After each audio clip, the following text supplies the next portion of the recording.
हाँ तो प्यारे बच्चों नमस्कार। कैसे हैं आप सब? उम्मीद करता हूँ बहुत अच्छे होंगे, स्वस्थ होंगे, मस्त होंगे। दोस्तों आज के इस बेहतरीन से वीडियो में बहुत बहुत महत्वपूर्ण आप लोगों को एकदम अंतर बताने वाले हैं, जो डायरेक्ट आपको बोर्ड में मिलेगा। समझ गए ना? बहुत महत्वपूर्ण है ना? अब देखिए, अब आपको पास इतना समय है, इतना कम समय है कि आपको पूरा सिलेबस रिवाइज करने के बहुत कम समय है। यदि आप चाहते कि चाहिएगा तो सब कुछ हो जाएगा, लेकिन यदि आपको है ना, आपको क्या करना है कि बहुत बहुत महत्वपूर्ण जो प्रश्न है, जो बार बार परीक्षा में हमेशा आते रहता है, उसको हम लोगों को ध्यान में रखना है। जो VVI है, समझ गए ना? जो VVI प्रश्न है उसको ध्यान में रखना है। यदि आप चाहें तो कुछ भी कर सकते हैं।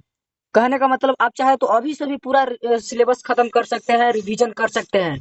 तो यदि आप लोगों को रिवीजन हो चुका है और आप सोचते हैं कि कौन कौन सा जो प्रश्न है बहुत बहुत महत्वपूर्ण है, एकदम VVI है, उसको देखा जाए, है ना? उसको देखा जाए तो कौन सा प्रश्न है मेरे भाई? तो देखिए, जो मैं यहाँ पर बताने जा रहा हूँ, यह जो है बहुत बोर्ड मॉडल प्रश्न है, बहुत बहुत अच्छा प्रश्न है परीक्षा के लिए। तो इसको बिना देर किए हुए हम लोग स्टार्ट करते हैं। वायवीय श्वसन और अवायवीय श्वसन में अंतर को स्पष्ट करेंगे यहाँ पर हम लोग एकदम अच्छे तरीका से। आप लोग इस वीडियो को ज्यादा से ज्यादा लोगों में शेयर कीजिए, क्योंकि आपके पास लगभग कितना, तो लगभग अब आपका 1 महीना आपके पास है। समझ गए ना? लगभग आपके पास 1 महीना समय है, और आप इसमें चाहे तो अपना भविष्य को सुनहरा बना सकते हैं, नहीं तो आप सब खुद ही समझ सकते हैं। तो यहाँ पर हम लोग अब चलते हैं, है ना? 1 महीना में आप चाहे तो बहुत कुछ कर सकते हैं अपने परीक्षा के क्षेत्र में। चलिए, पहला प्रश्न है, सॉरी, पहला अंतर है, यह श्वसन ऑक्सीजन की उपस्थिति में, थोड़ा सा पेन छोटा कर लिया जाए, पतला, है ना? पेन पतला कर लेने से क्या होगा कि हम लोग को अच्छे से दिखाई दे। चलिए यहाँ पर देख लीजिए, यह श्वसन ऑक्सीजन की उपस्थिति में संपन्न होता है।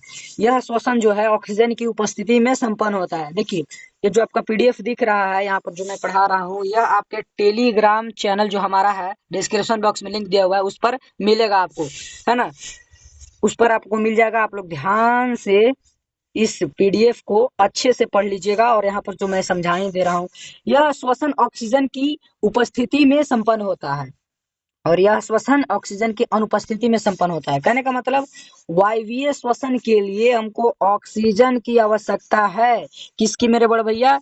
तो O2 की आवश्यकता है। किसकी? O2 की आवश्यकता है। परंतु अवायवीय श्वसन के लिए हम लोग को ऑक्सीजन की अनुपस्थिति में, यानी कि ऑक्सीजन नहीं भी रहेगा, है ना, नहीं भी रहेगा तो काम चल जाएगा, है ना? क्या काम चल जाएगा? चलिए फटाफट से अब हम लोग यहाँ पर दूसरा देख लेते हैं। समझ गए? पहला समझ गए कि नहीं? शेयर कीजिएगा, आप लोग शेयर जरूर कीजिएगा, शेयर नहीं रुकना चाहिए।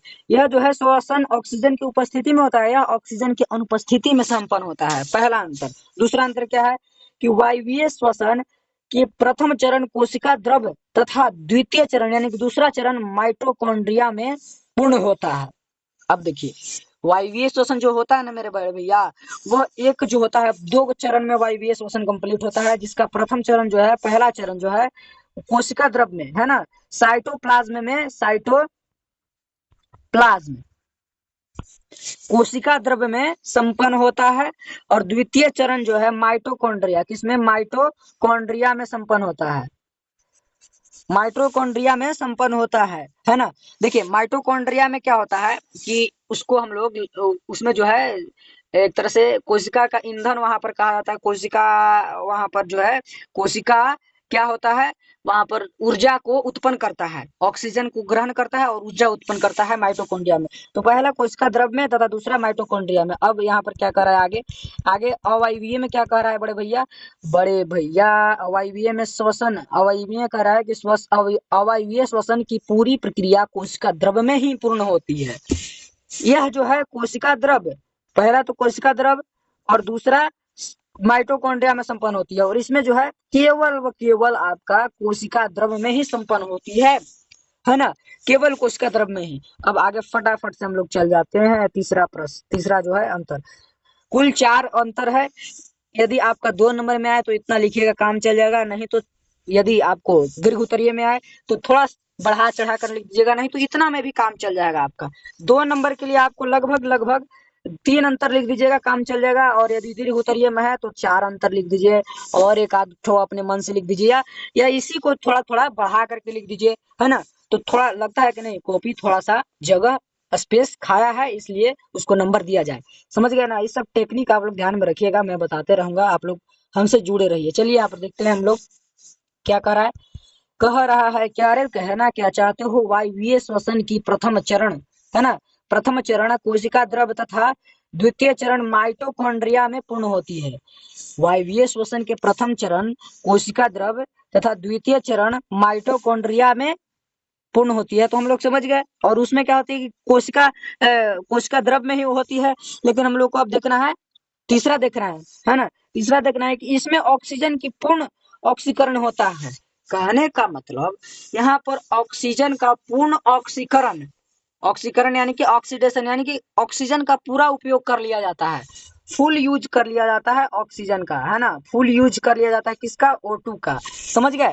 और इसमें क्या होता है, इसमें ऑक्सीजन, इसमें ऑक्सीजन के आंशिक ऑक्सीकरण होता है, यानी कि थोड़ा सा, ना मात्रा में, है ना, आंशिक ऑक्सीकरण होता है, यानी कि थोड़ा सा यूज होता है उसमें। समझ गए ना, अवायवीय में, है ना, किसमें, अवायवीय में। और हम लोग जानते हैं कि दो चरण में संपन्न होती है, वायवीय और अवायवीय में हमारा जो श्वसन है दो चरण में संपन्न होता है। तो दोनों चरण में अंतर यहाँ पर हो गया है, एक और है यहाँ पर चौथा, इसमें अवायवीय श्वसन की अपेक्षा अधिक, है ना, इसमें अवायवीय श्वसन की अपेक्षा अधिक उष्मा, है ना, अधिक ऊर्जा मुक्त होती है। इसमें वायवीय श्वसन अवायवीय श्वसन की अपेक्षा अधिक ऊर्जा मुक्त होती है, और इसमें जो है, इसमें वायवीय श्वसन की अपेक्षा कम ऊर्जा मुक्त होती है। समझ गए। इसमें क्या हो, इसमें देखिए जितना ज्यादा ऑक्सीजन की यहाँ पर यूज होगा, ऑक्सीजन जितना ज्यादा यूज होगा, जितना ज्यादा, है ना, जितना ज्यादा ऑक्सीजन यूज होगा उतना ही ज्यादा, जितना ज्यादा यूज होगा उतना ही ज्यादा मेरे बड़े भैया, उतना ही ज्यादा आपका क्या होगा, ऊर्जा मिलेगा। क्या मिलेगा, एनर्जी मिलेगा, उतना ही ज्यादा एनर्जी मिलेगा, है ना, उतना ही ज्यादा एनर्जी मिलेगा जितना ज्यादा ऑक्सीजन यूज करेगा। और जितना कम ऑक्सीजन यूज करेगा, जितना कम यूज करेगा उतना ही कम क्या मिलेगा, एनर्जी मिलेगा, है ना, एनर्जी मिलेगा। और जितना ज्यादा यूज करेगा उतना ही ज्यादा ज्यादा एनर्जी मिलेगा। समझ गए, ऊर्जा मिलेगा।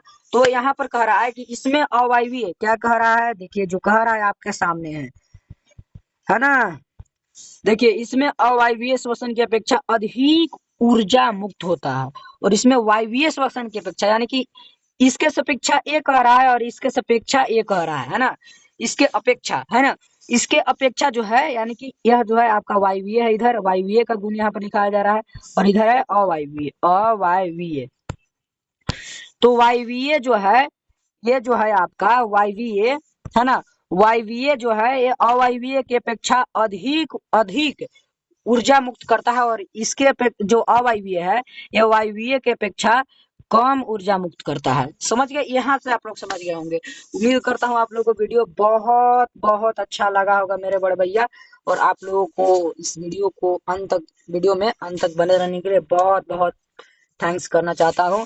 और आप लोग जो है इस क्लास को ज्यादा से ज्यादा लोगों में जो है शेयर कीजिएगा, और मैं आप लोगों को इसका पीडीएफ टेलीग्राम चैनल पर डाल दूंगा, आप लोग जाकर के देख लीजिएगा, ज्वाइन हो जाइएगा उसमें, है ना, हर पल के आपको वहां पर नोटिफिकेशन मिलते रहेगा, है ना, कब आपका क्या जारी हुआ, एडमिट कार्ड कब आया, है ना, सब जारी वहां पर आपको इन्फॉर्मेशन मिलता रहेगा। और आप लोग जो नए होंगे कृपया सब्सक्राइब कर दीजिएगा चैनल को, और वीडियो लाइक कर दीजिएगा, ज्यादा से ज्यादा लोगों में शेयर कीजिए, इस क्लास को शेयर ही शेयर कीजिए, है ना, क्योंकि परीक्षा का अंतिम चरण है, शेयर कीजिए। चलिए आप लोगों से अगली क्लास में मिलते हैं, तब तक के लिए जय हिंद।